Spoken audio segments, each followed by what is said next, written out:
আসসালামু আলাইকুম সবাইকে। এই যে আজকে আমার রান্না, আমি সব কিছু আজকে হাতে মেখে রান্না করব। এখানে হচ্ছে এই যে মাছ, আর এগুলো মাছ হচ্ছে ওই যে পয়া কচি মাছ। এগুলো দিয়ে দেখেন ধনিয়া পাতা দিয়েছি, ধনিয়া পাতা, কাঁচা পাকা টমেটো মিক্সড করছি করে এই যে একটু একদম চচ্চড়ি করব, হাতে মাখে করব। এক এক দিন এক এক রকম রান্না খেতে ভালো লাগে, আর এটা এই যে পুরোটাই একদম হাতে মাখে করলাম, যে হাতে মাখে দিয়েছি। এখানে এখন একটু হালকা পানি দিয়ে করে দেবো। আর এই পাশে আরেকটা রান্না করব আজকে, সেটাও হাতে মাখে। পালং শাক দিয়েছি, আলু, বেগুন, টমেটো দিয়ে এই যে মেখে নিয়ে সব কিছু এখন দিয়ে দেবো, বসায় দিয়ে দেবো।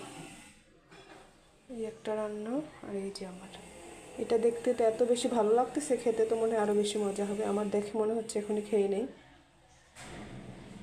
আর কীরকম হবে রান্নাটা, এরকম রান্না খেতে কার কেমন লাগে অবশ্যই কমেন্ট করবেন।